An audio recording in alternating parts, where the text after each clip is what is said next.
The kind of movie that if I would recommend if you would just enjoy for the special effects. I mean, but the action scenes themselves. I mean, when I think of it, the movie really is just flair. It really is. All you're seeing is just CGI monsters and like bright flashy lights. I mean, but if I would to recommend this movie, I would just recommend watching about a Michael Bay movie. And I can't really say anything else that much about Percy Jackson. It's just it really because it's just forgettable. It's one of the most pointless movies I think I've seen in a theater so far. And also besides from being pointless, it was really stupid. I mean, there's some things that they make you try to believe that you really don't believe. Like there's a scene where they're explaining why Percy Jackson has ADHD and dyslexia. What do they have an excuse? He has dyslexia because his mind is wired for Greek, and that he has ADHD because that's his battle reflexes. Are you kidding me? I mean, that would be wonderful. I mean, that'd be wonderful if like all ADHD, anyone who has any ADHD has battle reflexes, but dyslexia is like you would expect. Like they kind of make it out that Greek is like the ultimate language, but wouldn't it be better if you could speak and read both Greek and English instead of just Greek itself? I can't really say anything else about this movie. It's pointless, and it's so much wasted potential in this movie. I mean, there's so much they could have done, and it really just pisses me off. It's the worst movie of 2010 so far, and I kind of don't want to be proven wrong. I mean, I don't really know what else to say about Percy Jackson. Just don't watch it. It's really pointless. If you're gonna watch Percy Jackson, you might just fall asleep. I mean, it's just that forgettable as a movie and that pointless. That's it about Percy Jackson. Now, Toy Story 3, on the other hand, that was a really good movie. And it kind of saved 2010 for me, because like 2010 wasn't really that good of a year. Like we have movies like Clash of the Titans and Percy Jackson and Prince of Persia, which wasn't that bad, but it was forgettable. And then Alice in Wonderland. What was happening this year?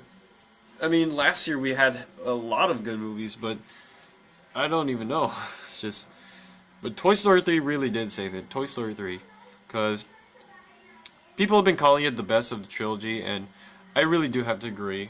It is the best of the trilogy, and I'm calling it one of the best because of how much it has developed. I mean, I am really surprised, and I am proud of Pixar for developing this much, because Pixar really went from being a studio that made movies that seemed to be for children, but now they're actually expanding it to adults and teenagers.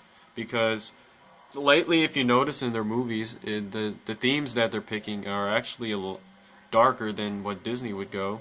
This movie, you actually have the concept of growing up, and that's not really that dark a concept, but I am really happy about the route Pixar took, because the premise of this movie is it's Andy growing up, and I'm actually amazed that they still got the same kid doing it, and same kid who did Andy in the first two movies, and I think that it took them this long to make the movie just because they wanted this little kid to grow up. I don't know, I have to confirm that, but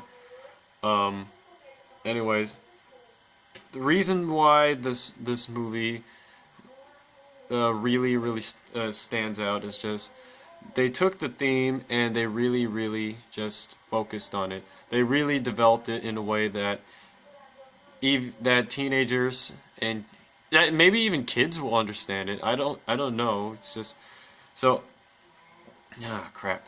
So the character Andy, he's 17 and he's going to college, and since he's 17, he doesn't play with his toys anymore. And Andy Oh crap! As a character, he he kind of actually is. I think he's a little disturbed. I mean, me and my cousins actually went over this because like we noticed that his dad was never there, and I actually was the first one to come up with that. Since his dad was never there, that's why he had developed such a strong bond with his toys. Because in the movie, he actually um, he still has an attachment to Woody even at 17. I'm not even. He picks up Woody, and like he's packing for college. He picks up Woody. He looks at it and he puts it in the box for that's gonna go to college. And you can actually look at that.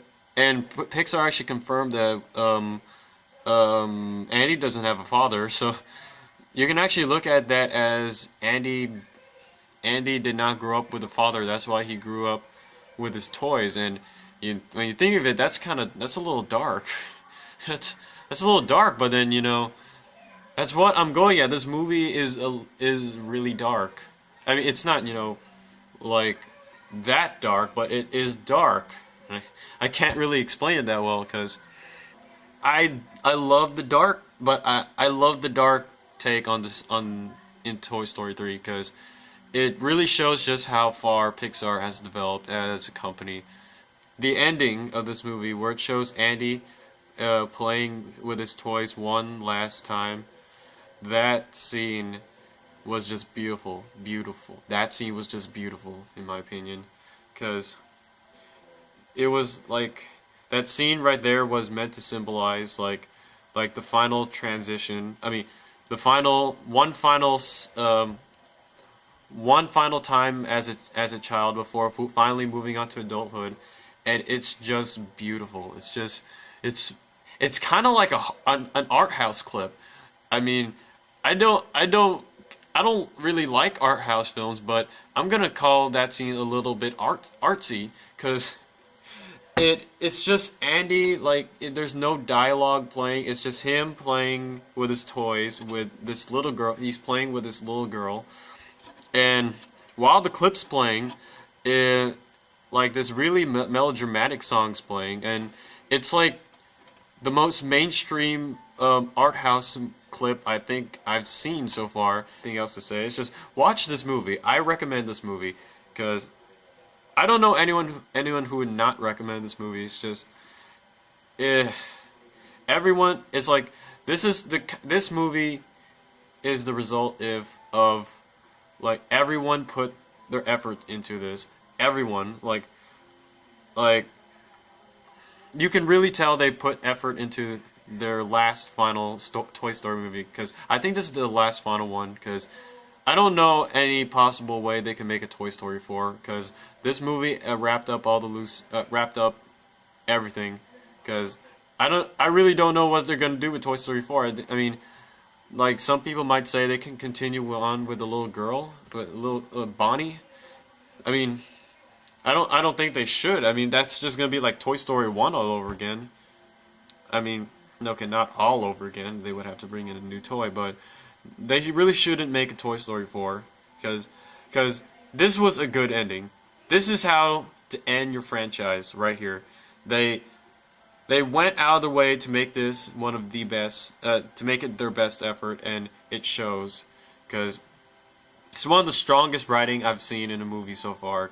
I can't really say anything else about this movie. It's just, and for nostalgia's sake, I mean, this movie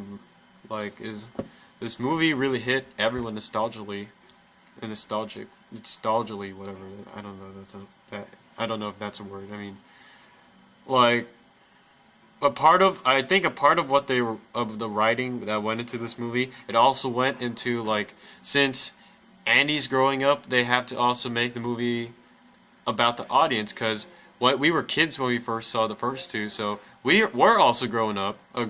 So Toy Story 3 was pretty good. It's just it's worth the ticket, and I don't know what I'm sorry, my mom's there.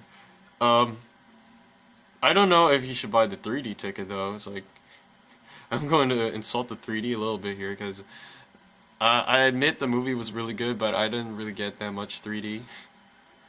Um, I don't know. Maybe this was Pixar just capitalizing on 3D because like no, I didn't really remember any parts that like popped out. So like I don't know. This maybe they were just doing it just to get more money out of it. But you know, if I was Pixar, I would do that. That's a good marketing technique. I would still go. I mean, I went on opening day. So, anyways, that's Toy Story 3, and that's Percy Jackson. Percy Jackson is the worst movie 2010, and Toy Story 3 is so far the best movie 2010. Watch Toy Story 3, burn Percy Jackson. Until next time. See you.